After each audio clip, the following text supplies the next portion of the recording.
The first term of a geometric progression is 2 and the sixth term is a negative 486. I want to find the common ratio of this particular geometric progression.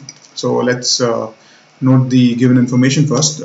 We've been given the first term is 2, so therefore I can say that the first term A is equal to 2. They have also given us the sixth term is minus 486, so I can say T6, that is the sixth term, T6 is equal to negative 486. Right. If you guys remember, the formula for the nth term of a geometric progression, Tn, is equal to the first term A into the common ratio R, everything to the power, R to the power n minus 1. Right. Now we've been given T6, right? So I can say for n is equal to 6, right? The value of T6 can be written as the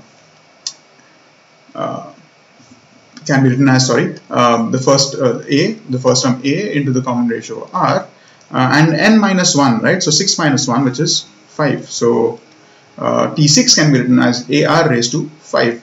Now we have the value of T6, we have the value of A. R is the only unknown in this entire equation.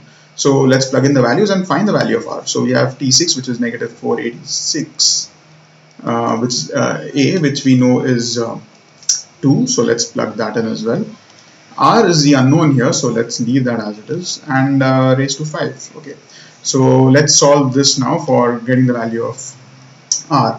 So 2 on this side, multiplication to the other side becomes division. So negative 486 divided by 2 gives me negative 243. So 243, negative 243 is equal to R raised to 5. Okay, now when we want to solve a question like this, again, it's a question which we dealt with in our chapter of indices, right? We have to ensure first both the sides have the same base, and then we can solve it that way. So let's factorize 243 to see what it is. So 243, if you know, it can be divided by 3. So I have 81. 3 once again makes it 27. Divide by 3 again.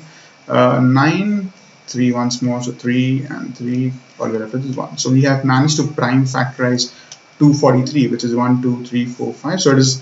So this negative 243 can be written as negative 3 to the power 5, which is equal to R raised to 5. Now, as you can see, both the sides are to the power of 5, so therefore their bases must be equal. And on comparing these two, we can say that the value of R is negative 3. And that is what we want to find. We want to find the common ratio of this GP. So my final answer statement now, therefore, the common ratio is negative 3. This is my final answer.